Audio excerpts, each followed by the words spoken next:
La Primera Guerra Púnica, un conflicto titánico que alteró el destino de dos poderosos imperios y cambió para siempre el curso de la historia mediterránea. Entre 264 y 241 a.C., Roma y Cartago, dos gigantes en ascenso, se enfrentaron en una lucha encarnizada por el control de Sicilia, un territorio estratégico que ambos anhelaban. Este enfrentamiento no solo definió la hegemonía en la región, sino que también sentó las bases para futuras confrontaciones épicas. Antes del estallido de la guerra, Roma se encontraba en una fase de expansión agresiva dentro de la península itálica, consolidando su poder mediante una serie de conquistas y alianzas. Cartago, por otro lado, era la reina indiscutible del comercio marítimo, con una vasta red de colonias y territorios que abarcaban desde el norte de África hasta el sur de la península ibérica. Ambas potencias veían en Sicilia no solo una joya estratégica, sino también una llave que abriría nuevas oportunidades de dominación y riqueza. ¿Qué evento específico desató las hostilidades entre estas dos superpotencias y llevó al inicio de la Primera Guerra Púnica? El origen del conflicto entre Roma y Cartago se encuentra en una disputa sobre la isla de Sicilia, un lugar cuya posición geográfica lo convertía en un punto estratégico clave en el Mediterráneo. En el 264 a.C., la ciudad de Mesana se convirtió en el epicentro de esta rivalidad. Los mamertinos, un grupo de mercenarios itálicos, habían tomado el control de Mesana y, acosados por las fuerzas de Siracusa, pidieron ayuda tanto a Roma como a Cartago. Cartago fue la primera en responder, estableciendo una guarnición en la ciudad. Sin embargo, los mamertinos, temerosos de la creciente influencia cartaginesa, solicitaron el apoyo de Roma. Roma, viendo una oportunidad para expandir su influencia fuera de la península itálica, aceptó la invitación y envió tropas a Sicilia. Esta intervención marcó el inicio de la Primera Guerra Púnica. La isla de Sicilia no solo era valiosa por su posición estratégica en el centro del Mediterráneo, facilitando el control de las rutas marítimas, sino también por su rica producción agrícola, especialmente de grano, que era vital para alimentar a las poblaciones de ambos imperios. Ambas potencias comprendían que el control de Sicilia era crucial para asegurar su supremacía regional. Para Roma, la isla representaba un trampolín hacia el dominio del Mediterráneo occidental. Para Cartago, perder Sicilia significaría una grave amenaza a su red comercial y su seguridad en el Mediterráneo central. ¿Qué sucedió en los primeros enfrentamientos y cómo influyó la intervención de Roma en Sicilia en el desarrollo de la guerra? La Primera Guerra Púnica estuvo marcada por varios eventos y batallas significativas que definieron el curso del conflicto y, finalmente, el destino del Mediterráneo occidental. Entre estos eventos, tres batallas clave destacan por su importancia y sus consecuencias: la Batalla de Mesana, la Batalla de Agrigento y la Batalla de las Islas Cegadas. El primer enfrentamiento importante de la guerra se produjo en Mesana, una ciudad estratégicamente ubicada en el estrecho que lleva su nombre. La ciudad había sido tomada por los mamertinos, mercenarios que pidieron ayuda a ambos Roma y Cartago para defenderse de Siracusa. Cartago respondió primero, pero los mamertinos, descontentos con la presencia cartaginesa, solicitaron la intervención de Roma. Viendo una oportunidad para expandir su influencia, Roma aceptó y envió tropas a Mesana.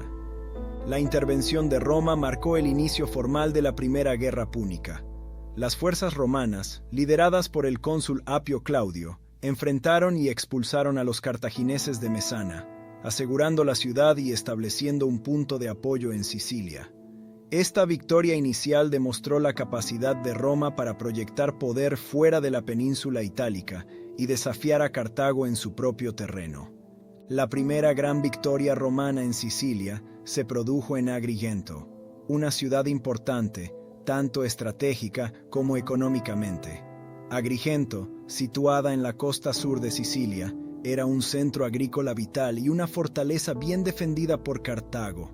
Con la intención de consolidar su control sobre la isla, Roma movilizó un ejército considerable y sitiaron la ciudad. El sitio de Agrigento duró varios meses, con las fuerzas romanas enfrentando diversas dificultades.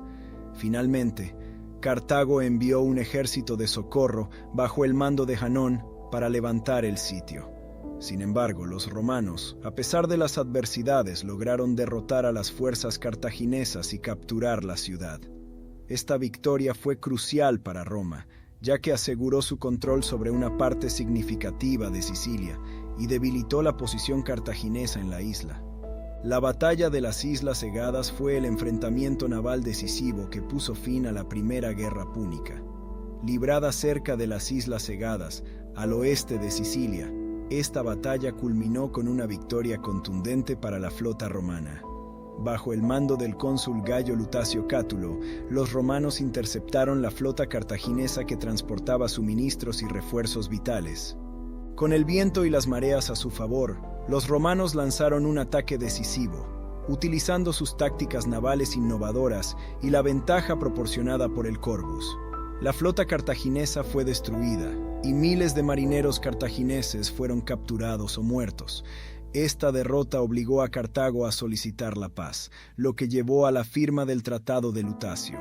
La victoria en la batalla de las Islas Egadas y el subsiguiente Tratado de Lutacio tuvieron profundas consecuencias. Cartago tuvo que ceder Sicilia a Roma, pagar una gran indemnización de guerra y renunciar a cualquier reclamo sobre la isla. Esto marcó la primera vez que Roma adquirió un territorio fuera de la península itálica, estableciendo Sicilia como su primera provincia. El debilitamiento de Cartago y el fortalecimiento de Roma establecieron un nuevo equilibrio de poder en el Mediterráneo. Roma emergió como la potencia dominante en la región, sentando las bases para su futura expansión y eventual dominio del mundo mediterráneo. Por otro lado, Cartago, aunque debilitada, no estaba completamente derrotada, lo que preparó el escenario para futuros conflictos, incluyendo la Segunda Guerra Púnica. ¿Qué personajes destacados emergieron durante esta guerra y cómo influyeron en el curso de los eventos? El desarrollo de la Primera Guerra Púnica estuvo marcado por una feroz lucha por el control de Sicilia, un escenario de guerra donde Roma y Cartago se enfrentaron en múltiples batallas terrestres y navales. Desde el inicio del conflicto, quedó claro que el dominio de esta isla estratégicamente situada sería crucial para determinar el desenlace de la guerra. Sicilia, con su posición central en el Mediterráneo y su rica producción agrícola, era un premio codiciado por ambos imperios. La lucha por el control de la isla se convirtió en una serie de asedios prolongados, batallas campales y escaramuzas menores, cada una buscando debilitar la influencia del otro. Roma, tras su victoria en Agrigento, continuó consolidando su posición en la isla mediante una serie de campañas militares destinadas a expulsar a las fuerzas cartaginesas y asegurar las ciudades clave. Uno de los desafíos más grandes para Roma fue enfrentarse a la superioridad naval de Cartago. Al inicio de la guerra, Roma carecía de una flota significativa, lo que les dificultaba competir en el dominio del mar. Conscientes de esta desventaja, los romanos emprendieron un ambicioso proyecto para construir su primera flota de guerra. Utilizando como modelo un quinquerreme cartaginés capturado, Roma construyó rápidamente una flota formidable que les permitió llevar la guerra al mar. La innovación más significativa que introdujeron los romanos fue el Corvus, un ingenioso dispositivo que revolucionó la guerra naval. El Corvus era un puente de abordaje equipado con un gancho en el extremo, diseñado para engancharse a los barcos enemigos y permitir que los soldados romanos abordaran las naves cartaginesas. Esta táctica aprovechaba las superiores habilidades de combate terrestre de los legionarios romanos, transformando las batallas navales en enfrentamientos cuerpo a cuerpo, donde Roma tenía una ventaja considerable. La implementación del Corvus resultó decisiva en varias batallas navales, permitiendo a Roma obtener victorias importantes que equilibraron la balanza del poder marítimo. Sin embargo, la guerra continuó siendo un desafío constante, con ambos lados sufriendo grandes pérdidas y enfrentando obstáculos logísticos y estratégicos.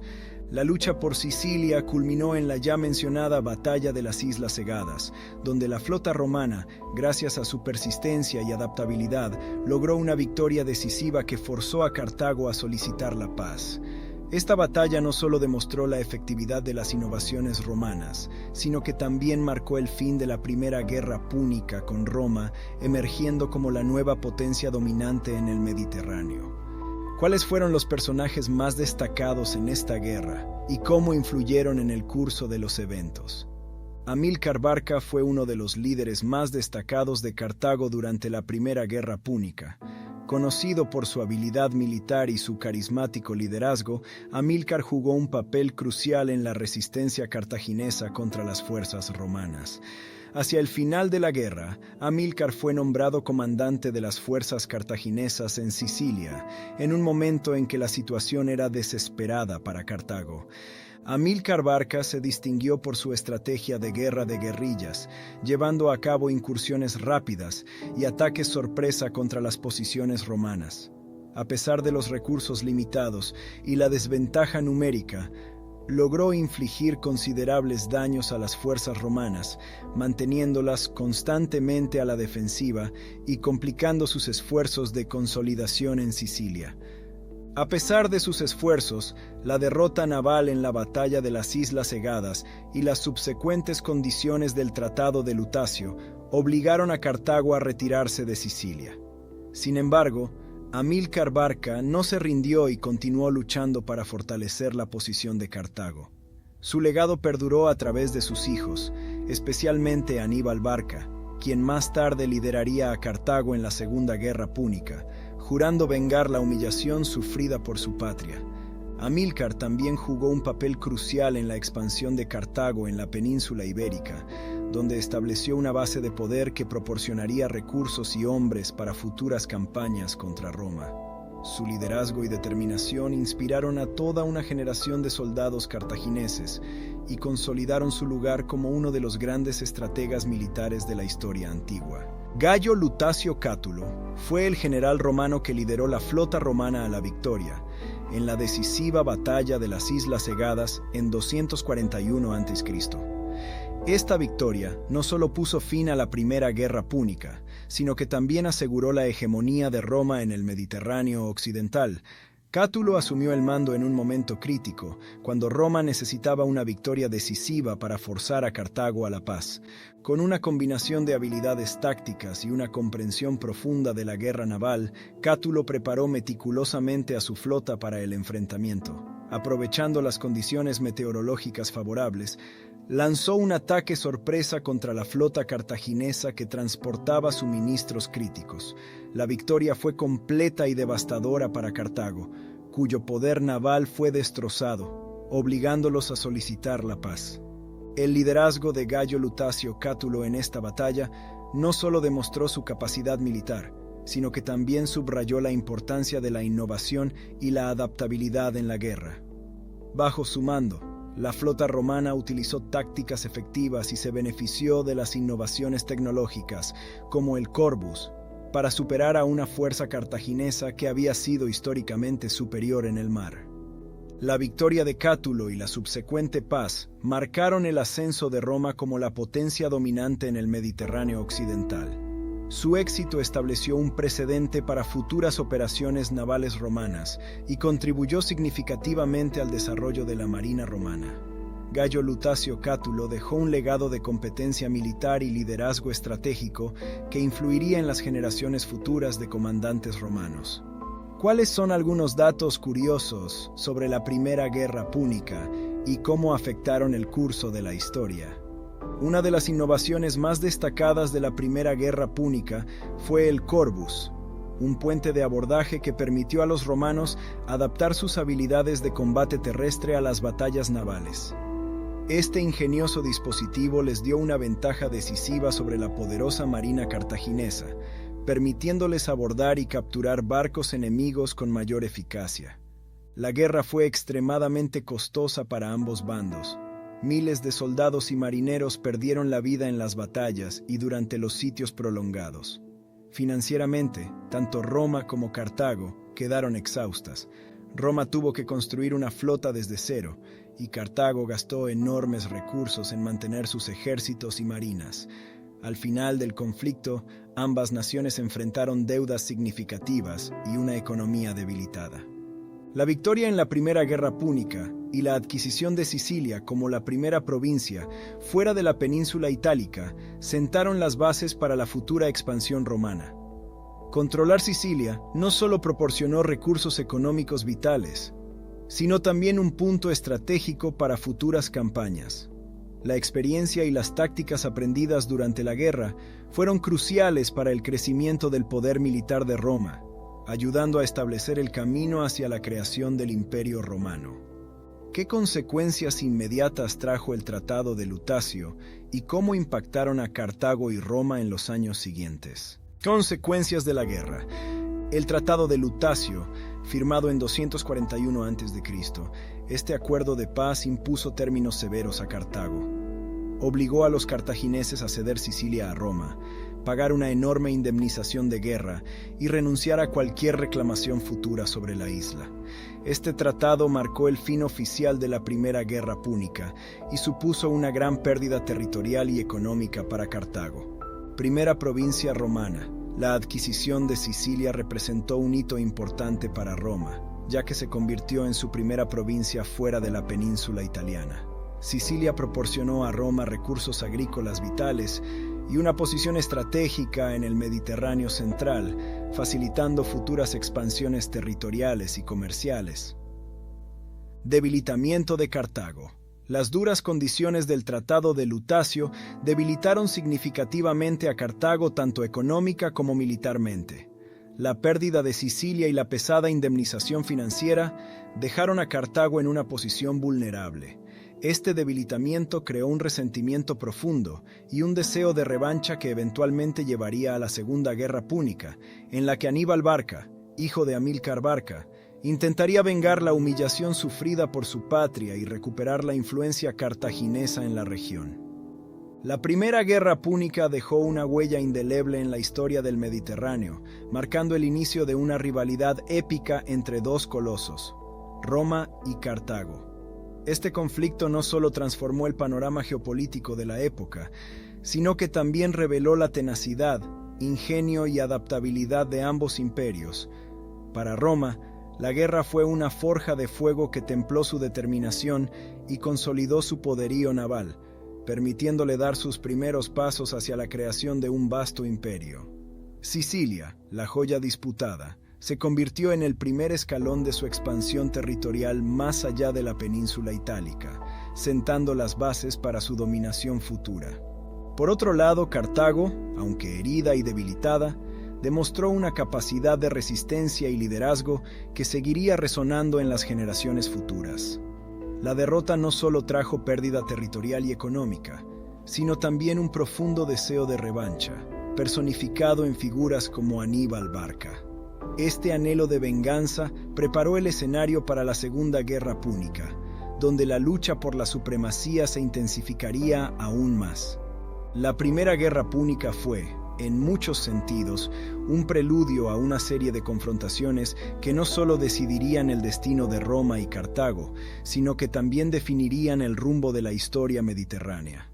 Este conflicto inicial subrayó la importancia de la innovación, la estrategia y la resiliencia en la búsqueda de poder, estableciendo un legado que perduraría a lo largo de los siglos.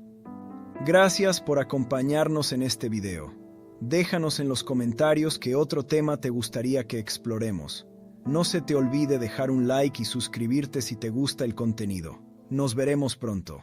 Imagina un ejército cruzando los imponentes Alpes, liderado por un comandante con un juramento de odio eterno hacia Roma. Después de haber explorado la Primera Guerra Púnica y cómo Roma y Cartago se enfrentaron por la supremacía del Mediterráneo, hoy nos adentraremos en uno de los conflictos más fascinantes de la historia antigua, la Segunda Guerra Púnica. Este enfrentamiento no solo definió el destino de dos de las civilizaciones más poderosas de la antigüedad, sino que también nos dejó una serie de lecciones en estrategia y liderazgo que siguen siendo estudiadas hoy en día. En este video desentrañaremos las causas que avivaron las llamas de esta guerra titánica y conoceremos a los personajes clave que la protagonizaron. Desde las hazañas épicas de Aníbal Barca hasta las tácticas ingeniosas de Escipión el Africano, cada figura de esta historia tiene una historia que contar, Analizaremos las batallas más importantes, las estrategias militares innovadoras y las consecuencias de este conflicto en el panorama global. Entonces, ¿cómo comenzó todo? ¿Qué tensiones y eventos llevaron a Roma y Cartago a enfrentarse en esta devastadora guerra? Para entender la Segunda Guerra Púnica, primero debemos retroceder en el tiempo y examinar el trasfondo histórico que alimentó la rivalidad entre Roma y Cartago. La Primera Guerra Púnica, que se libró entre 264 y 241 a.C., dejó a ambas potencias exhaustas, pero con un creciente resentimiento. Roma había emergido victoriosa, arrebatando a Cartago el control de Sicilia, Córcega y Cerdeña. Esta derrota no solo disminuyó el poderío militar cartaginés, sino que también socavó su economía, que dependía en gran medida de estos territorios. Las tensiones económicas y territoriales continuaron creciendo. Roma, con su creciente ambición expansionista, buscaba consolidar su dominio en el Mediterráneo, mientras que Cartago, desesperada por recuperar su posición, expandió su influencia en Hispania, la actual España.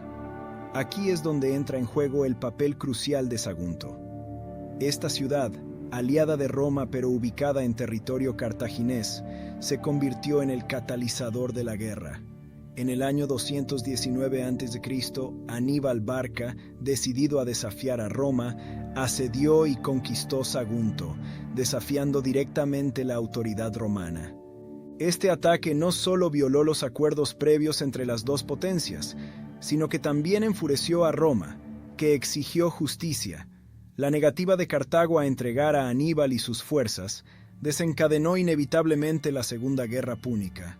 La chispa había encendido el fuego de una guerra que cambiaría para siempre el curso de la historia. ¿Qué personajes emergieron en este escenario cargado de tensión y cómo sus acciones moldearon el desarrollo del conflicto? En el vasto escenario de la Segunda Guerra Púnica, emergen figuras que no solo dejaron una marca indeleble en la historia, sino que también se convirtieron en leyendas por derecho propio. Aníbal Barca, uno de los estrategas militares más brillantes de todos los tiempos, hizo un juramento de odio eterno hacia Roma cuando era apenas un niño, siguiendo el ejemplo de su padre, Amílcar Barca. Este juramento se convirtió en el motor de su vida y de sus campañas militares. La hazaña más audaz y memorable de Aníbal fue su travesía a través de los Alpes, con un ejército que incluía elefantes de guerra, una empresa que parecía imposible. Este acto de valentía y estrategia le permitió invadir Italia desde el norte, sorprendiendo a los romanos y desafiando sus expectativas. Por otro lado, Escipión el africano, el joven general romano, demostró un talento y una astucia inigualables desde temprana edad. Su ascenso fue meteórico, y su capacidad para aprender de las derrotas romanas y adaptarse a las tácticas enemigas lo distinguió como un líder formidable. Escipión lideró varias batallas clave, incluyendo la decisiva batalla de Zama, donde sus estrategias inteligentes y su habilidad para aprovechar las debilidades de Aníbal le dieron la victoria final a Roma, poniendo fin a la guerra. Otros personajes también jugaron roles cruciales en este conflicto. Fabio Máximo, conocido como el Contemporizador, adoptó una táctica de desgaste contra Aníbal, evitando confrontaciones directas y debilitando al enemigo con una guerra de guerrillas. Asdrúbal Barca, hermano de Aníbal, intentó reforzar a su hermano desde Hispania, pero fue derrotado y murió en la batalla del Metauro.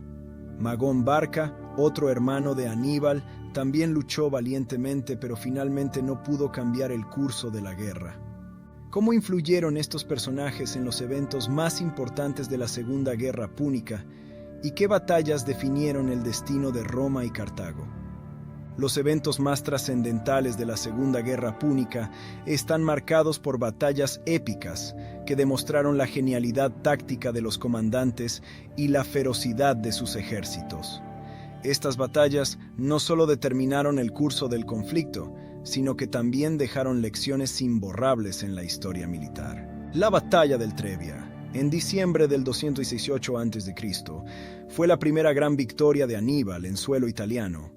Utilizando su ingenio, Aníbal aprovechó el terreno y el clima, ocultando a una fuerza de élite en la ribera del río Trebia. Provocó a los romanos para que cruzaran el helado río en la mañana, dejando a sus soldados exhaustos y desmoralizados. La emboscada fue devastadora, y Aníbal logró infligir una aplastante derrota a los romanos, demostrando su superioridad táctica. La batalla del lago Trasimeno, en junio del 217 a.C., fue otra obra maestra de la estrategia de Aníbal. Aprovechando la niebla matutina y el terreno montañoso, Aníbal emboscó al ejército romano junto al lago Trasimeno. Los romanos, sorprendidos y desorganizados, fueron masacrados. Fue una de las emboscadas más grandes y exitosas de la historia, subrayando la habilidad de Aníbal para utilizar el entorno a su favor. La batalla de Canas, el 2 de agosto del 216 a.C., es quizás la mayor victoria de Aníbal y una de las más estudiadas en la historia militar. Aníbal utilizó una formación de doble envolvimiento para rodear y aniquilar a un ejército romano mucho mayor.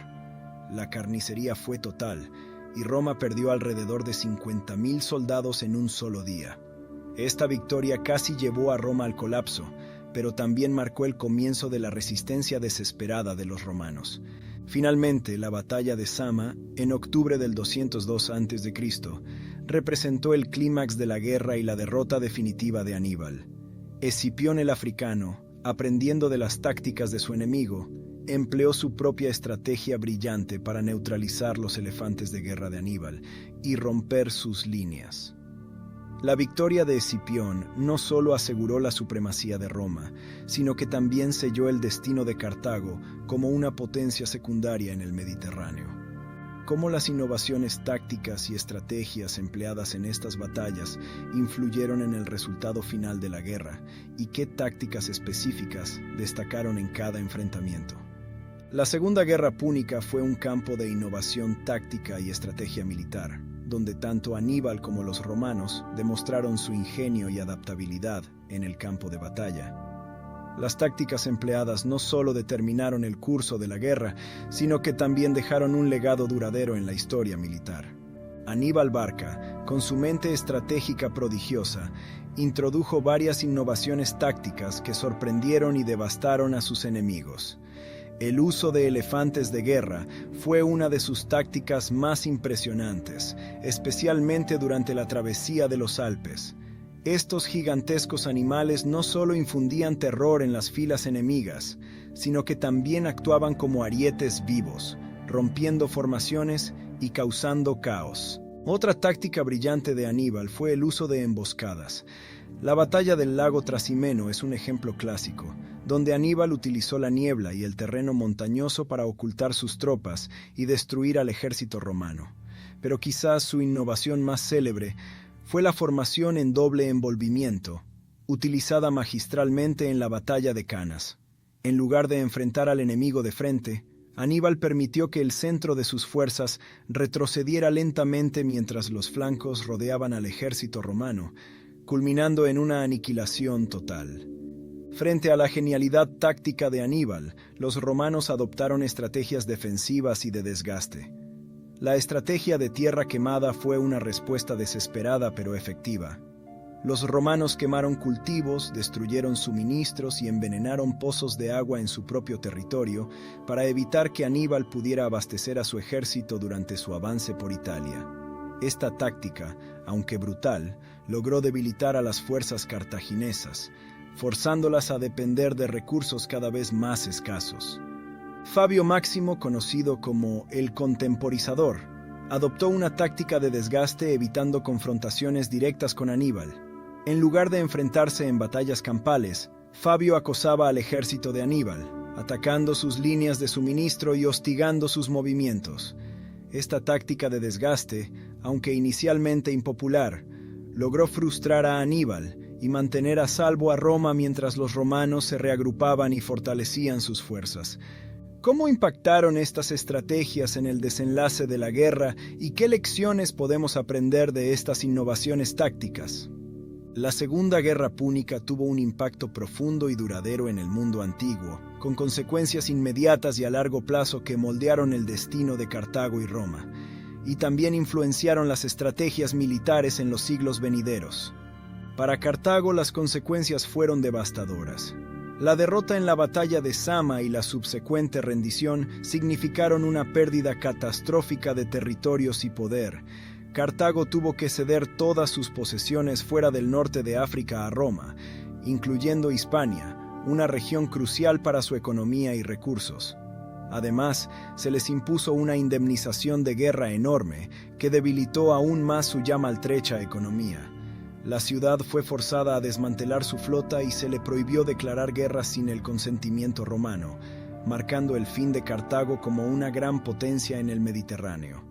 En contraste, Roma emergió de la guerra con una estructura militar y política fortalecida y transformada. La experiencia acumulada durante las campañas contra Aníbal llevó a una serie de reformas en el ejército romano.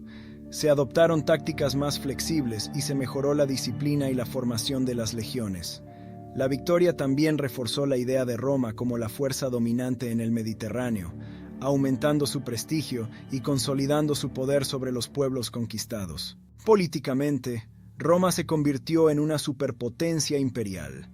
La expansión territorial resultante de la guerra aumentó la riqueza y los recursos disponibles, facilitando una mayor centralización del poder y la influencia del Senado y de los generales victoriosos.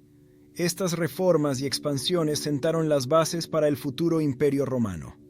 Las tácticas e innovaciones militares desarrolladas durante la Segunda Guerra Púnica dejaron una huella indeleble en la historia militar. La formación en doble envolvimiento de Aníbal en Cannas se estudia aún hoy en día como una de las tácticas más efectivas de la historia.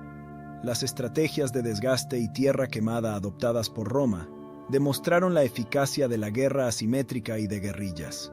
Estas lecciones se aplicaron en conflictos posteriores no solo por Roma, sino también por muchas otras civilizaciones y ejércitos en todo el mundo. Cómo estas lecciones y cambios afectaron la forma en que se libraron las guerras futuras y qué curiosidades se esconden detrás de las anécdotas de este conflicto.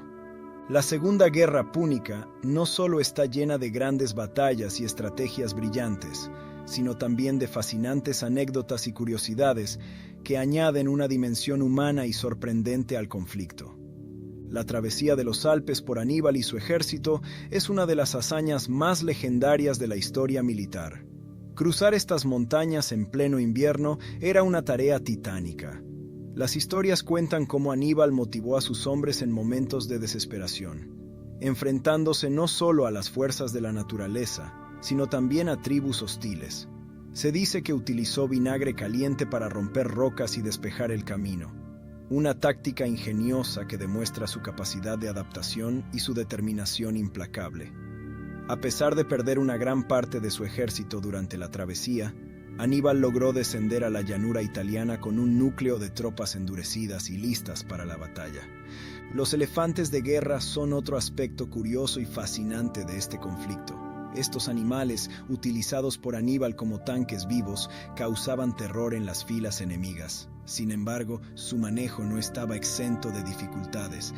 Las crónicas narran cómo los elefantes se volvían incontrolables en medio del combate, llegando a pisotear tanto a enemigos como a aliados. A pesar de estos desafíos, los elefantes simbolizaban el poder y la excentricidad del ejército cartaginés, dejando una impresión duradera en la imaginación romana y en la historia militar. Las historias de espionaje y traiciones durante la Segunda Guerra Púnica también añaden un toque de intriga a la narrativa. Uno de los espías más famosos fue un cartaginés llamado Bostar, quien fue capturado por los romanos y obligado a revelar información crucial sobre los planes de Aníbal. Además, la traición jugó un papel significativo en varias ocasiones. La captura de Sagunto, por ejemplo, fue facilitada por facciones dentro de la ciudad que favorecían a Cartago. Otro episodio de traición notable fue la deserción de algunos aliados itálicos de Roma a Cartago, lo que subraya las complejas lealtades y las tensiones internas que definieron este periodo. Estas curiosidades nos muestran la complejidad y la humanidad detrás de los grandes eventos históricos. Al explorar estos detalles, obtenemos una visión más rica y matizada del conflicto. Finalmente, después de tantas batallas y estrategias, ¿cómo podemos resumir el impacto duradero de la Segunda Guerra Púnica en la historia del Mediterráneo? La Segunda Guerra Púnica fue mucho más que una serie de batallas. Fue un enfrentamiento titánico que redefinió el destino del Mediterráneo y dejó lecciones perdurables en la historia militar. Desde la audaz travesía de Aníbal a través de los Alpes hasta la victoria final de Escipión en Sama, este conflicto mostró el ingenio y la determinación de los líderes y la resiliencia de sus pueblos. Cartago, aunque finalmente derrotada, dejó un legado de valentía y astucia que sigue siendo admirado. Roma, por otro lado, emergió como la potencia dominante del Mediterráneo, cimentando su camino hacia la construcción de un vasto imperio. Las innovaciones tácticas y las estrategias empleadas durante la guerra influyeron profundamente en la manera en que se libraron los conflictos futuros, y las anécdotas y curiosidades que rodean estos eventos nos recuerdan la humanidad detrás de la historia. La Segunda Guerra Púnica nos enseña sobre la importancia de la adaptabilidad, el liderazgo y la perseverancia en tiempos de adversidad. Al mirar hacia atrás, podemos ver cómo estos principios no solo determinaron el curso de la guerra, sino que también moldearon el mundo que conocemos hoy. Así concluye nuestro viaje a través de uno de los conflictos más fascinantes de la antigüedad. ¿Qué otros eventos históricos te gustaría explorar en nuestro próximo episodio? Déjanos tus sugerencias en los comentarios y acompáñanos en la siguiente aventura de Viajando en el Tiempo. Imagina un mundo donde dos titanes de la antigüedad se enfrentan en una batalla de poder y cultura. Por un lado, Roma, una república joven y ambiciosa, ávida de expansión y dominación. Por el otro, Grecia, la cuna de la civilización, con su glorioso pasado y su herencia de filósofos, guerreros y poetas. ¿Qué sucedió cuando estos dos gigantes chocaron? ¿Cómo logró Roma, una potencia emergente, doblegar a la tierra que dio vida a Sócrates, Aristóteles y Alejandro Magno? Prepárate para descubrir una historia fascinante de estrategia, traición y asombrosa perseverancia. Este es el relato de cómo Roma conquistó Grecia, un enfrentamiento épico que cambió el curso de la historia y dejó una marca indeleble en la civilización occidental. En el siglo III a.C., el mundo mediterráneo era un hervidero de conflictos y ambiciones. Roma, una república emergente, se encontraba en plena expansión, mientras Grecia, cuna de la civilización occidental, vivía una época de fragmentación y declive.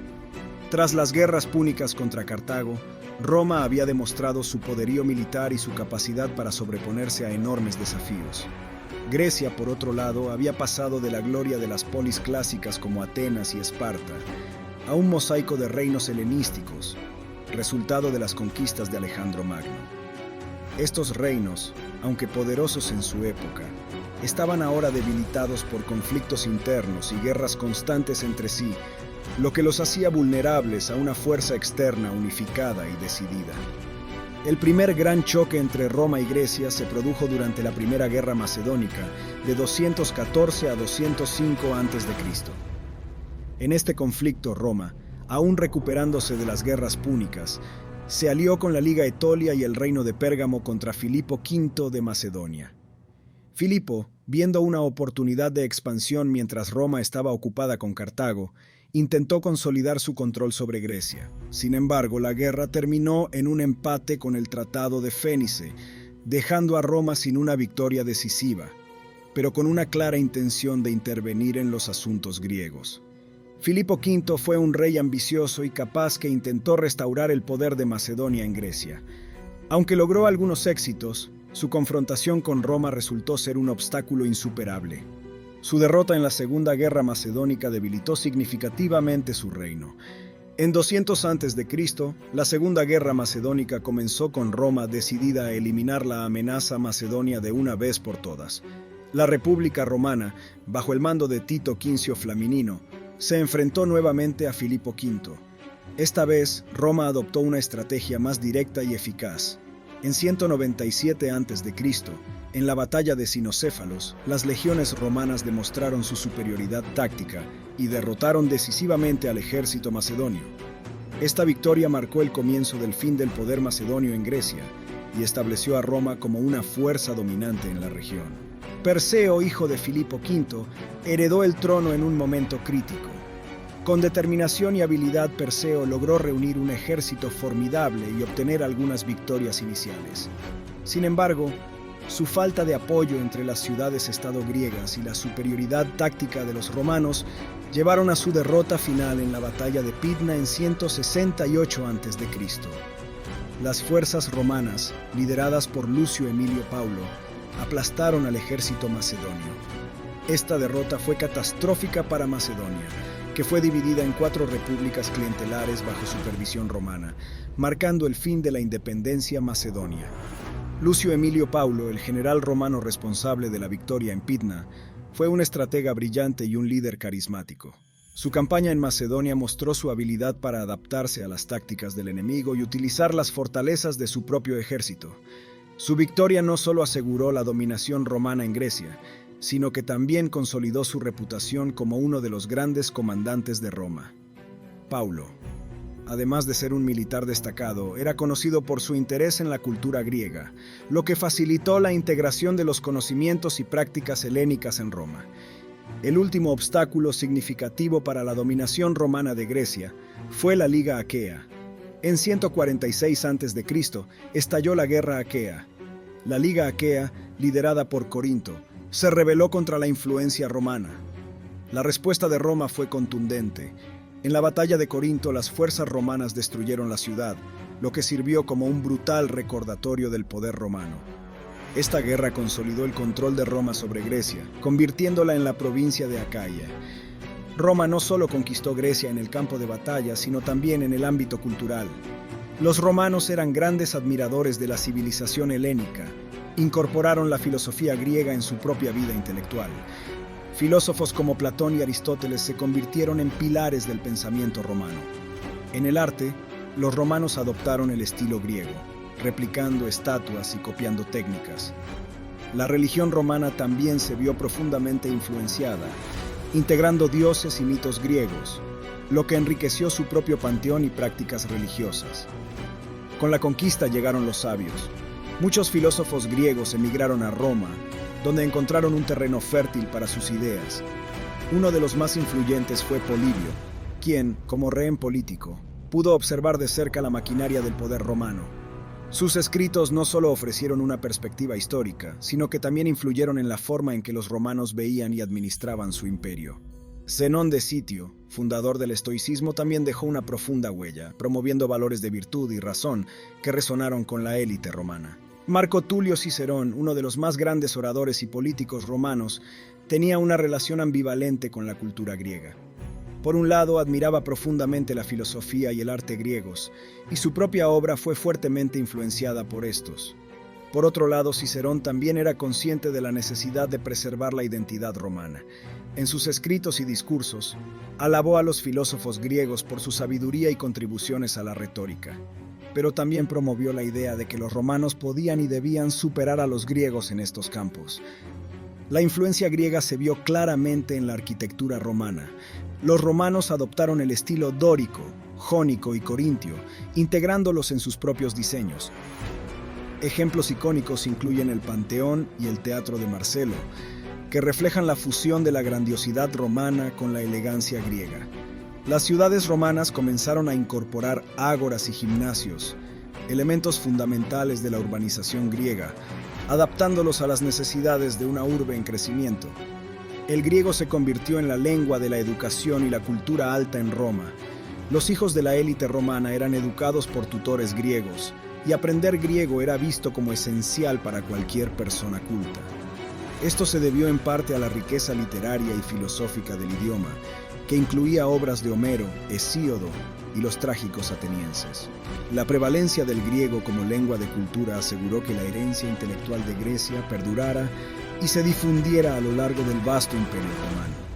La conquista de Grecia trajo consigo enormes beneficios económicos para Roma. Las ricas ciudades griegas, con sus prósperos mercados y recursos naturales, fueron absorbidas en la economía romana. Esto facilitó un flujo constante de bienes y riquezas hacia Roma. Además, la red de rutas comerciales griegas se integró en el sistema romano, ampliando el alcance del comercio romano a nuevas regiones del Mediterráneo. Las minas de metales preciosos y las fértiles tierras agrícolas griegas proporcionaron a Roma recursos esenciales para sostener su expansión. Una de las consecuencias más visibles de la conquista fue la transferencia masiva de obras de arte y tesoros de Grecia a Roma. Los generales romanos, al regresar victoriosos, trajeron consigo estatuas, pinturas y joyas que adornaron los templos y las casas de la élite romana. Este saqueo no solo embelleció Roma, sino que también simbolizó la dominación cultural y política de Roma sobre Grecia. Obras maestras como la Venus de Milo y el Apoxiomeno fueron llevadas a Roma, donde inspiraron a artistas y sirvieron como símbolos del poder romano. Tras la conquista, Grecia fue administrada como una provincia romana, primero como Macedonia y luego como Acaya. Este nuevo estatus implicó cambios significativos para los griegos. Se introdujeron el sistema legal romano y las prácticas administrativas, y los impuestos se reorganizaron para beneficiar a Roma. A pesar de estos cambios, los griegos conservaron un alto grado de autonomía cultural. Las ciudades-estado griegas continuaron siendo centros de aprendizaje y cultura, y su influencia perduró a lo largo del imperio. La integración de Grecia no fue solo una absorción militar y política, sino también un proceso de intercambio y enriquecimiento cultural que definió la identidad del Imperio Romano. Los Juegos Olímpicos y Roma. Uno de los aspectos más interesantes de la influencia griega en Roma fue la adopción y eventual control de los Juegos Olímpicos. Los romanos, fascinados por las competiciones atléticas griegas, comenzaron a participar en estos eventos y con el tiempo los supervisaron directamente. Esto no solo muestra la integración cultural, sino también cómo Roma utilizó eventos tradicionales griegos para fortalecer su propia imagen y prestigio en el mundo mediterráneo. Por otro lado, la fusión y adaptación de los panteones griego y romano es un ejemplo claro de cómo las dos culturas se entrelazaron. Los romanos adoptaron muchos dioses griegos, renombrándolos y reinterpretando sus mitos. Zeus se convirtió en Júpiter, Hera en Juno y así sucesivamente. Esta mezcla de mitologías no solo enriqueció la religión romana, sino que también facilitó la aceptación de la dominación romana por parte de los griegos, quienes veían a sus dioses venerados por los conquistadores. Datos sorprendentes. La victoria romana sobre Grecia fue vista no solo como un triunfo militar, sino también como un triunfo cultural.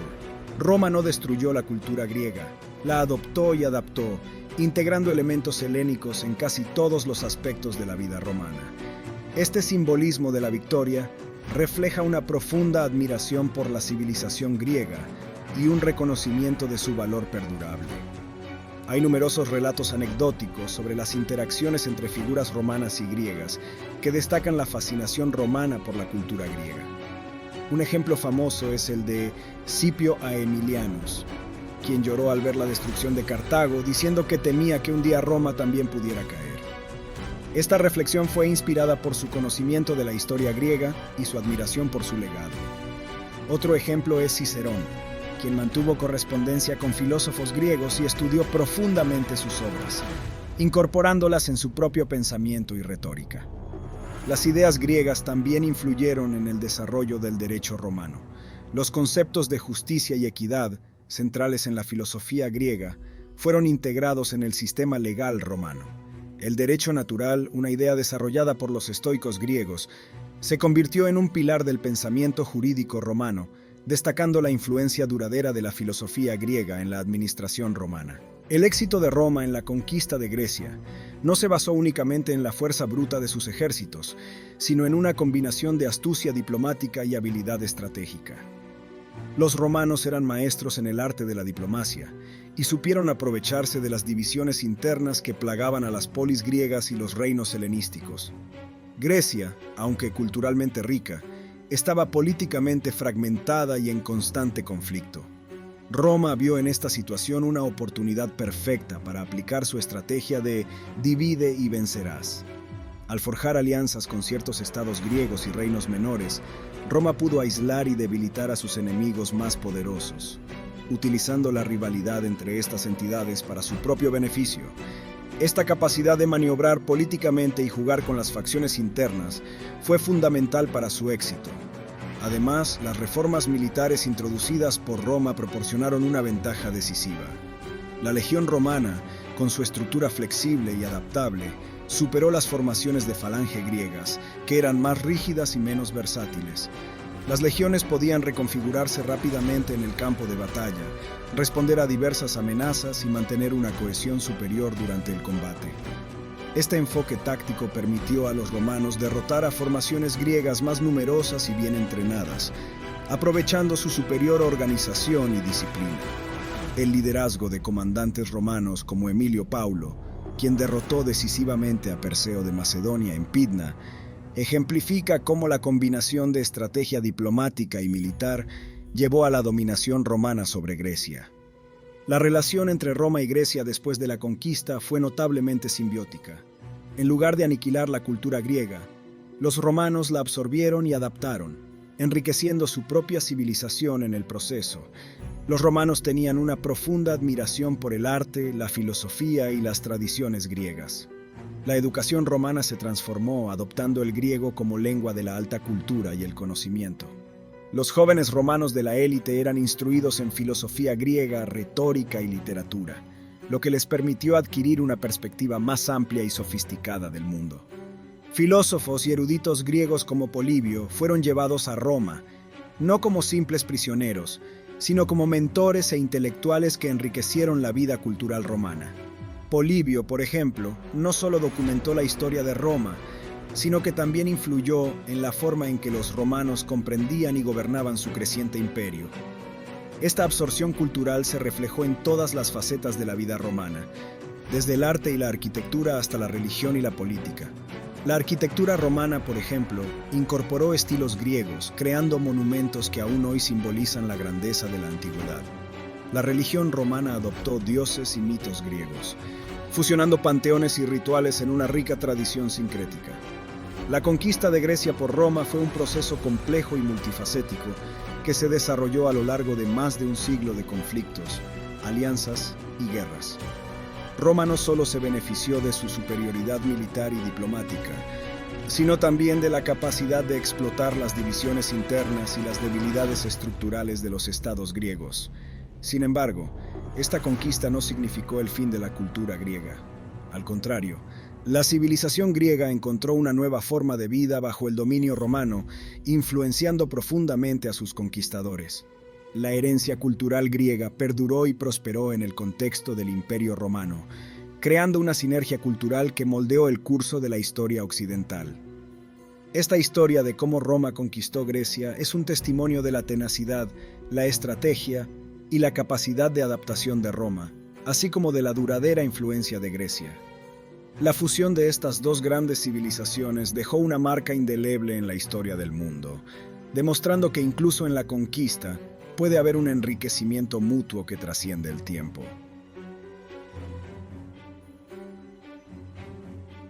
Julio César, una de las figuras más emblemáticas de la historia, representa una narrativa de ambición, poder y traición que moldeó el destino de Roma. Su nombre, aún hoy, evoca imágenes de conquista, inteligencia política y un carisma arrollador. César no solo fue un líder militar sobresaliente, sino también un reformador audaz y un político astuto que supo navegar las turbulentas aguas de la política romana con una habilidad sin igual. El ascenso de Julio César, plagado de hazañas y desafíos, marcó el final de la República Romana y el surgimiento del imperio. Este proceso no fue instantáneo ni sencillo. Fue el resultado de una serie de eventos complejos y una dinámica de poder que César supo manipular con maestría. Desde su juventud, mostró una ambición desmedida y un deseo inquebrantable de ascender en la jerarquía romana. Sus primeras campañas militares, su habilidad oratoria y su capacidad para formar alianzas estratégicas fueron piezas clave en su ascenso al poder. En los primeros días de la República, Roma se había consolidado como una potencia indomable en el Mediterráneo. A través de una combinación de destreza militar, diplomacia estratégica y una voluntad inquebrantable, Roma se expandió desde una modesta ciudad-estado en el centro de la península itálica hasta dominar vastos territorios. La clave de este ascenso meteórico fue su capacidad para adaptarse y aprender de sus enemigos, absorbiendo tácticas, tecnología y conocimientos que incorporaban a su propia maquinaria bélica y administrativa. La expansión territorial fue un proceso multifacético que involucró tanto la conquista militar como la absorción cultural. Las guerras púnicas contra Cartago fueron un punto de inflexión crucial. Estas guerras, especialmente la segunda, enfrentaron a Roma contra uno de los más formidables generales de la antigüedad, Aníbal. La eventual victoria de Roma no solo aseguró su hegemonía en el Mediterráneo occidental, sino que también le proporcionó las riquezas y recursos de Cartago, cimentando su poder económico y militar. Las ciudades y territorios que una vez estuvieron bajo el control cartaginés pasaron a engrosar el Imperio Romano, otorgando a Roma una posición dominante en el comercio y la agricultura. Simultáneamente, la subyugación de Grecia y el mundo helenístico marcó otro capítulo significativo en la expansión romana. Las guerras macedónicas y la eventual derrota de los reinos helenísticos trajeron consigo no solo territorios, sino también una gran afluencia de cultura y conocimiento griego. Los romanos adoptaron muchos aspectos de la civilización griega, desde la filosofía y las artes hasta la ciencia y la arquitectura. Esta helenización de Roma enriqueció su cultura y aportó una sofisticación que trascendía la mera conquista militar. En este escenario tenso surge Julio César, nacido en el seno de una familia patricia de mediana influencia. Los Julios, aunque patricios, no contaban con la riqueza o la influencia política de otras grandes familias senatoriales como los Metelos o los Cornelios. Sin embargo, la modesta posición de su familia no impidió que Julio César desarrollara desde joven una ambición desmedida y un agudo sentido de la política.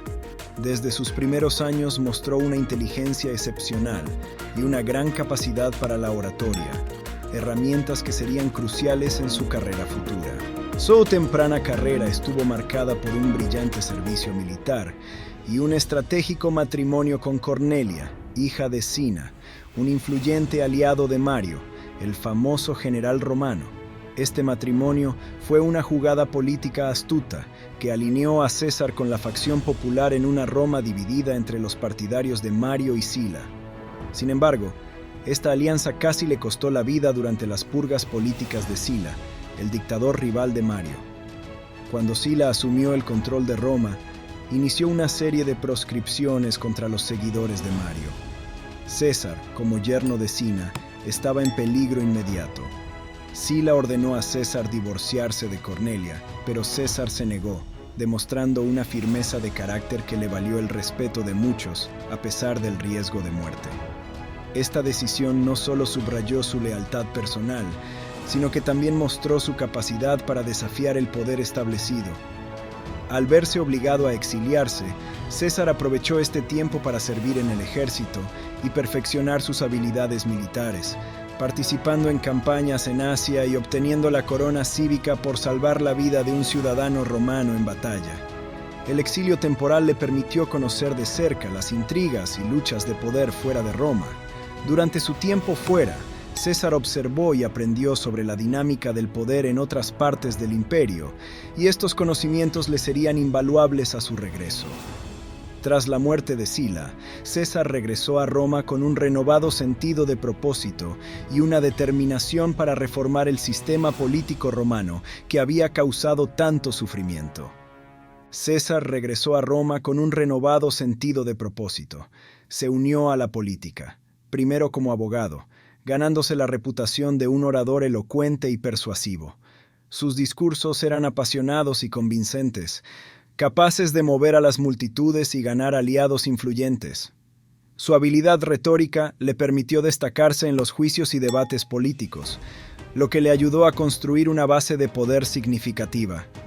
Su verdadero ascenso comenzó cuando fue elegido como pontífice máximo, un puesto religioso que le otorgó un prestigio considerable. Esta posición, la más alta dentro del sacerdocio romano, le brindó no solo influencia religiosa, sino también una plataforma desde la cual proyectar su poder político. Sin embargo, su verdadero poder residía en su carisma y su habilidad para formar alianzas estratégicas. César entendía que para triunfar en el complejo ámbito político romano necesitaba aliados poderosos. Con Pompeyo y Craso, formó el primer triunvirato. una alianza informal que le permitió acceder al consulado en el 59 a.C. Esta alianza era una combinación de recursos militares, económicos y políticos sin precedentes en Roma. Pompeyo, el general victorioso con un ejército leal, Craso, el hombre más rico de Roma, y César, el político carismático y estratega brillante, formaron una tríada que desafiaba la autoridad del Senado y las viejas estructuras de poder. Juntos pudieron promover sus intereses comunes y neutralizar a sus oponentes. El consulado de César fue un periodo de reformas audaces y controversiales. Desde el inicio de su mandato en el año 59 a.C., Julio César mostró una determinación implacable para implementar cambios que abordarían algunas de las injusticias y desigualdades más profundas de la sociedad romana. Consciente de la resistencia que enfrentarían sus políticas, César utilizó todas las herramientas a su disposición: su carisma, su habilidad oratoria y, crucialmente, sus alianzas estratégicas. Implementó políticas que favorecían a los veteranos y a las clases bajas, desafiando directamente a la aristocracia senatorial. Entre sus reformas más significativas se encontraban las leyes agrarias, que redistribuían tierras públicas a los veteranos de guerra y a los ciudadanos más pobres. Esta medida no solo proporcionaba sustento a aquellos que habían servido en las legiones romanas, sino que también minaba el poder de la élite senatorial, que se había beneficiado desproporcionadamente de la expansión territorial y de la explotación de las tierras conquistadas. Además, César promulgó leyes para la reducción de deudas, lo cual aliviaba la presión financiera sobre los plebeyos y los pequeños agricultores. Este acto, aunque popular entre las masas, provocó la furia de los acreedores ricos y de la clase senatorial, quienes veían en estas medidas una amenaza directa a sus intereses económicos. Otra reforma crucial fue la revisión del sistema de impuestos en las provincias, destinada a reducir la corrupción y el abuso por parte de los recaudadores de impuestos, protegiendo así a los provincianos y asegurando una recaudación más justa y eficiente para Roma. Estas reformas, aunque necesarias, incrementaron las tensiones políticas. La resistencia de los optimates, la facción conservadora del Senado, fue feroz. Los senadores veían en César no solo un reformador, sino una amenaza existencial a su poder y privilegios. Las sesiones del Senado se convirtieron en campos de batalla verbales, y la oposición a las medidas de César a menudo se traducía en intentos de sabotaje y enfrentamientos abiertos. Sin embargo, César, con su habilidad para manipular la opinión pública y su control sobre los tribunos populares, lograba sortear estos obstáculos. A pesar de la oposición, las reformas de César consolidaron su posición como líder del pueblo. Los plebeyos y los veteranos lo veían como un defensor de sus derechos y necesidades, alguien dispuesto a desafiar a la poderosa élite en su nombre. Esta conexión con el pueblo no solo le proporcionaba una base sólida de apoyo, sino que también le confería una legitimidad que trascendía la mera autoridad política. César se presentaba como un protector de la justicia y un restaurador del equilibrio social, ganándose la lealtad y el respeto de aquellos que más sufrían bajo el antiguo sistema. La capacidad de César para navegar este terreno político, construir alianzas y manipular la opinión pública, cimentó su camino hacia un poder aún mayor. Formó y mantuvo alianzas clave, como el primer triunvirato con Pompeyo y Craso, que le permitieron neutralizar a sus oponentes más formidables y asegurar la aprobación de sus leyes. Además, utilizó hábilmente las celebraciones públicas, los espectáculos y las distribuciones de grano para ganar el favor de las masas y consolidar su imagen de benefactor. César también aprovechó las redes de patronazgo y las lealtades personales para construir una base de poder que no dependía únicamente del Senado. Su cercanía con el ejército y su habilidad para inspirar lealtad inquebrantable entre sus soldados fueron elementos cruciales de su ascenso. Los soldados, beneficiarios directos de sus reformas agrarias, estaban dispuestos a seguirlo con devoción, lo que le proporcionó una fuerza militar que podía rivalizar con cualquier oposición senatorial. Presagiando la transformación radical de Roma que estaba por venir, las acciones de César durante su consulado establecieron los cimientos para el fin de la República y el surgimiento del imperio. El regreso de César a Roma tras sus campañas en la Galia no fue sencillo. Durante casi una década, César había consolidado su poder y prestigio a través de una serie de brillantes victorias militares que expandieron significativamente los territorios romanos y llenaron las arcas del Estado.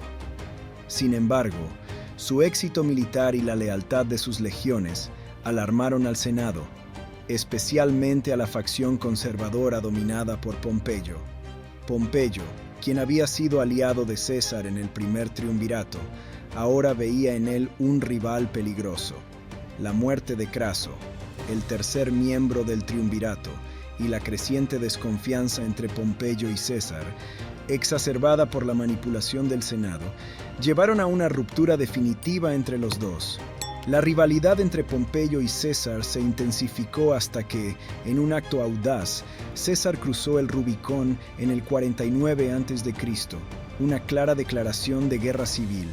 Este pequeño río en el noreste de Italia marcaba la frontera entre la provincia de Galia Cisalpina, gobernada por César, y el territorio directamente controlado por Roma.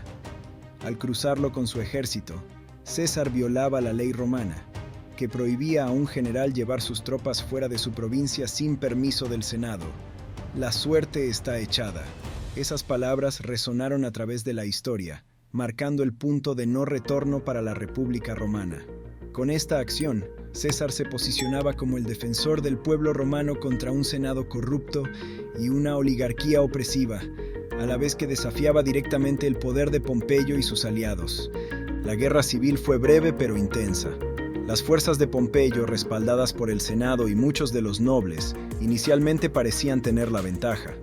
Pompeyo, un general experimentado y anteriormente el hombre fuerte de Roma, contaba con numerosos recursos y aliados. Sin embargo, la habilidad militar de César y la lealtad de sus tropas, curtidas en las campañas de la Galia, resultaron decisivas. En la batalla de Farsalia en el 48 a.C., en las llanuras de Tesalia, César, a pesar de estar en inferioridad numérica, utilizó tácticas superiores para infligir una derrota aplastante a las fuerzas de Pompeyo. La batalla de Farsalia no solo demostró la genialidad militar de César, sino también su capacidad para inspirar y motivar a sus hombres en las circunstancias más difíciles. Pompeyo huyó a Egipto, buscando asilo y apoyo, pero fue traicionado y asesinado por orden de Ptolomeo XIII, el joven faraón que esperaba ganarse el favor de César.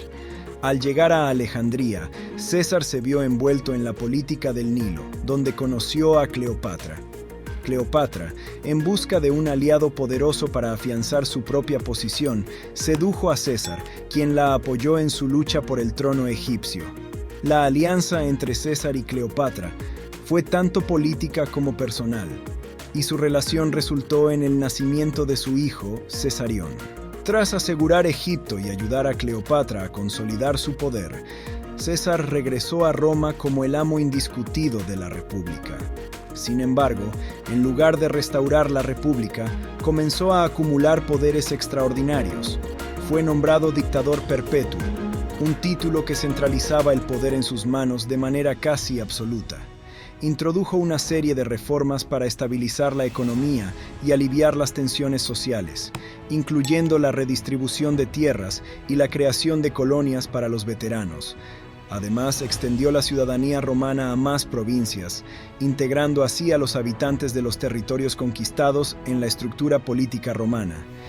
Estas acciones, aunque populares entre las clases bajas y los veteranos, generaron gran resentimiento entre la élite senatorial, que veía en César una amenaza a la vieja república y a sus privilegios. La concentración de poder en la figura de César, su carácter carismático y sus reformas radicales presagiaban un cambio profundo en la estructura política de Roma. Mientras algunos lo veían como un salvador que traía orden y justicia, otros lo consideraban un tirano que destruía la libertad republicana. La ambigüedad de su legado y el impacto de sus acciones continuarían reverberando mucho después de su asesinato en los idus de marzo del 44 a.C., sellando el fin de la República y el inicio de una nueva era imperial bajo Augusto, su hijo adoptivo y sucesor. En la fría mañana del 15 de marzo del año 44 a.C., Roma se encontraba al borde de una transformación que cambiaría su historia para siempre.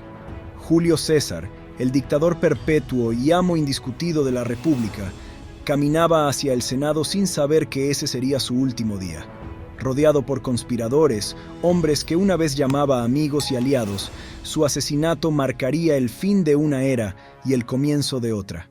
El asesinato de Julio César no fue un evento repentino ni aislado.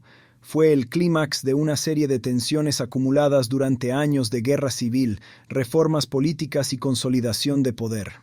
César había ganado la guerra civil contra Pompeyo, se había convertido en dictador perpetuo y había implementado una serie de reformas que, aunque populares entre el pueblo, habían alienado a la élite senatorial. La concentración de poder en sus manos y su creciente autoridad absoluta provocaron miedo y resentimiento entre los senadores, quienes veían en sus acciones una amenaza directa a la República. El complot para asesinar a César fue encabezado por Gayo Casio Longino y Marco Junio Bruto, dos hombres con motivaciones y antecedentes diversos. Casio, un militar experimentado y antiguo partidario de Pompeyo, veía en César un tirano que debía ser eliminado para salvar la República. Bruto, por otro lado, tenía una relación más compleja con César. Hijo de Servilia, quien se rumoreaba que había sido amante de César, Bruto había recibido numerosos favores y apoyo de su parte. Sin embargo, su devoción a los ideales republicanos y su sentido del deber lo llevaron a unirse a la conspiración. El plan era sencillo pero audaz: atacar a César durante una sesión del Senado, donde no podría estar acompañado por su guardia personal. Los conspiradores, armados con dagas escondidas bajo sus togas, esperaron a que César llegara al Teatro de Pompeyo, el lugar designado para las reuniones senatoriales en esos días. A medida que César entraba, los conspiradores se acercaron con pretextos para rodearlo. El ataque comenzó cuando uno de los senadores, Lucio Tilio Cimbro, presentó una petición a César. Mientras César la revisaba, Cimbro tiró de su toga, una señal para que los demás atacaran. Casio fue el primero en apuñalar a César, seguido rápidamente por los demás conspiradores. El dictador trató de defenderse, pero fue superado por el número y la ferocidad de los atacantes. Según relatos históricos, recibió 23 puñaladas en total. La escena fue caótica y sangrienta. César, en un último acto de resistencia, se cubrió la cabeza con su toga y cayó al pie de la estatua de Pompeyo, su antiguo rival. Las palabras «¿Tú también, Bruto?», atribuidas a César por el dramaturgo William Shakespeare, aunque no verificables históricamente, encapsulan la traición sentida por el dictador en sus últimos momentos. Este grito de dolor y sorpresa simboliza el profundo impacto de la traición de Bruto, alguien que César había tratado como un hijo. Tras el asesinato, los conspiradores, convencidos de que habían salvado la República, salieron a las calles proclamando la libertad de Roma. Sin embargo, su visión optimista no preveía la reacción del pueblo romano. La muerte de Julio César no trajo la restauración de la República, sino más caos y conflicto. El pueblo, que había visto a César como un defensor y benefactor, se enfureció al saber de su asesinato. Marco Antonio, aliado cercano de César y cónsul en ejercicio, aprovechó el resentimiento popular para condenar a los asesinos y buscar venganza. La lectura del testamento de César aumentó aún más la tensión. En él, Julio César dejaba una considerable cantidad de dinero a cada ciudadano romano y legaba sus jardines a la ciudad, acciones que reforzaron su imagen de líder preocupado por el bienestar del pueblo. Además, nombraba a su sobrino nieto, Cayo Octavio, como su hijo adoptivo y principal heredero, sentando las bases para la futura ascensión de Augusto y el establecimiento del Imperio Romano. Los asesinos, inicialmente aclamados por algunos sectores del Senado, pronto se dieron cuenta de que habían subestimado la popularidad de Julio César y la reacción violenta de las masas. Obligados a huir de Roma, se dispersaron por diversas regiones, buscando refugio y apoyo. Pero su destino estaba sellado. En los años siguientes, la guerra civil se reavivó, y los principales conspiradores, incluyendo Casio y Bruto, encontraron su final en las batallas de Filipos en el 42 a.C., donde fueron derrotados por las fuerzas de Marco Antonio y Octavio. La guerra civil que siguió permitió a Octavio, el futuro Augusto, consolidar su poder y establecer un nuevo orden político. En el año 27 a.C., Octavio fue proclamado Augusto, el primer emperador de Roma, marcando el fin de la República y el nacimiento del Imperio Romano. El asesinato de Julio César es una de las historias más fascinantes y trágicas de la antigüedad. Es una lección sobre el poder, la traición y las complejidades de la política.